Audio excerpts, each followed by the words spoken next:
Hey, what's going on, guys? It's Matt back with another video. Today I'm talking about the Fujifilm 50-140 f2.8, somewhat legendary lens. A lot of people have talked about this and owned it, especially professionals in the Fujifilm system. I usually like to film the opening talking head portions of these videos on the lens that I'm reviewing, but there's just no possible way I can use this in my really tiny studio down here. But here it is. Here's you see it. It's about this lens. Let's talk about the physical aspects of the 50-140, and then we'll talk about the image quality at the end of this video. So now we're on to the physical aspects of the Fujifilm 50-140 f2.8.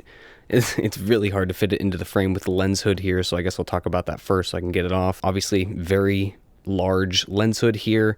It has a little slot here. I bought this used, but there used to be a plastic piece here that I guess the previous owner lost, where you can reach in there and adjust ND filters or circular polarizing filters. I don't find that having the hole there is really affected. I usually just put the lens on so that it happens to be on the bottom, so I'm not worried about sunlight or stray light getting in there. The lens is quite large. It's like 2 pounds or something like that.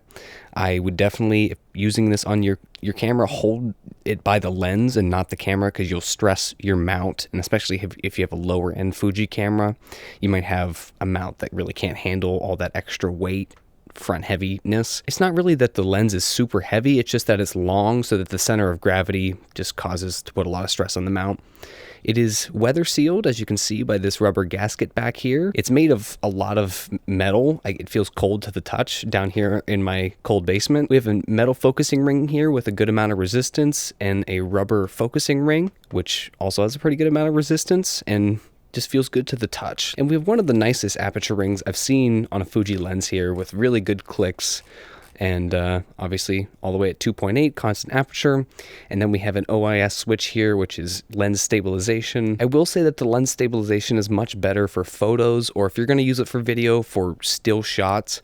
Whenever you start using it for video and panning the camera, you get some weird effects with the OIS. It kind of starts to fight you a little bit. And of course you have this really nice tripod mount here, so instead of, like I said, stressing the camera mount by mounting the camera on a tripod, you would mount the lens on a tripod. And you can loosen this screw in the side if you want to go on a tripod from landscape to portrait orientation, or vice versa. So that's a really useful tool instead of having to have your tripod all off center with this big heavy lens. You've got a pretty big front filter thread size of 72 millimeters, the same as the 10 to 24 millimeter. So I ended up getting an ND filter and circular polarizer filters for these lenses for my video work. And I do occasionally use this for some video work.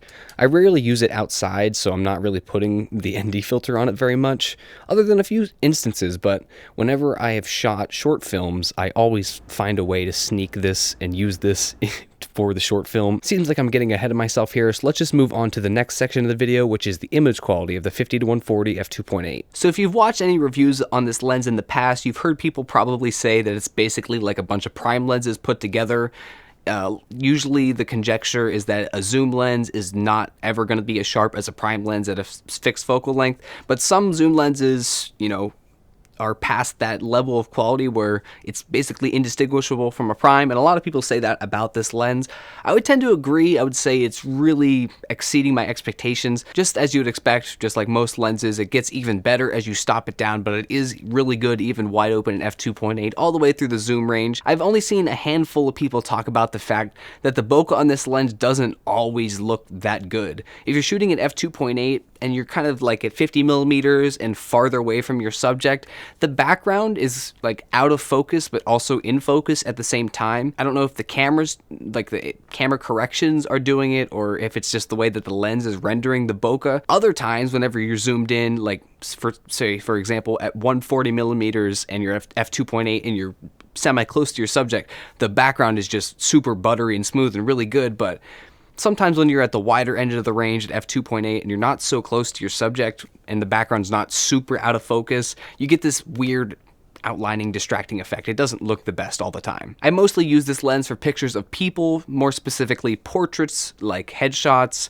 or just general portraits. I've used it for an engagement shoot, and then it's also really good for events, obviously, if you can't get super up close on the action, and specifically for my use case, live music. It's really, really nice for live music. Sometimes you're at a fixed distance from the people playing music as an audience, so you're kind of stuck in one place, so the ability to zoom in and out out to get a wider composition or a more narrow telephoto composition is really useful for a zoom lens. And I do enjoy whenever you're at more extreme focal lengths, like a super wide or a more telephoto lens like this, I enjoy the ability to be able to zoom in and out and really get just the right amount of compression, or just the right amount. Like whenever I'm using the 50-140, I'm often playing with foreground elements and, you know, making things a part of the composition that are actually kind of far away and using that compression to my advantage. Now, obviously, the biggest thing about this lens that prevents people from using it as much is the fact that it's just so big and heavy. It's my biggest Fujifilm lens. It's my biggest lens, actually, in general.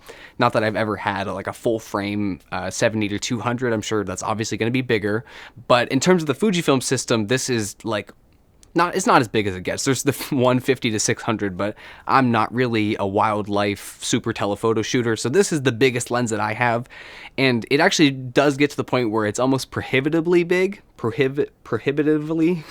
It's so big that you don't want to use it unless you really have to, unless that's like the specific thing that you're looking for and you're getting it out for that one shot. At least for my use case, I'm not using this as my everyday walk-around lens. I'm using this if I know I'm going to need it at an event, or if I know I want that specialty shot on a short film or something. But whenever I need it, I do need it, and it's really nice. I recently reviewed the Viltrox 75mm 1.2. That's also really good. But like I said, whenever you're playing with compression and different foreground elements, where you're playing with the distance between your subject and different things, not being able to zoom in and out like on the 75mm is sometimes a disadvantage whenever you're doing that, and you're really stuck with one option and one field of view. And another big selling point of this lens is the fact that it does have 3 linear motors in it. I mean, there's a lot of glass to move around, so it does need some more autofocusing motors. It's really good for continuous autofocus, so for certain sports applications where you don't need a more telephoto lens, it's really good for tracking subjects, and it's also really great for video for that reason too. The 50-140 overall, it's a lens that I'm really glad that I have in my arsenal, but it's a lens that I don't use a ton. I could definitely stand to use it more, but I guess my interests lie more in the standard focal length to wider end of things. But whenever I need it, and compression is really nice. Compression is your friend. Anyway, if you're a very serious photographer and if you can afford it, I got it used secondhand on eBay for about $800, but that was still a purchase that I very heavily weighed and took months to save up for. But I would say it's worth it, just because it's got you covered. If you need that focal length, it's got you covered, and you know it's going to be reliably good image quality results. Do you own this lens? What do you use it for? And do you prefer to use a prime lens at a telephoto focal length, or do you have a third-party lens that you like to use instead of this 50-140? Let me know in the comments down below. I hope you enjoyed this video. Leave a like if you did, and I hope to see you in the next video, guys. Peace.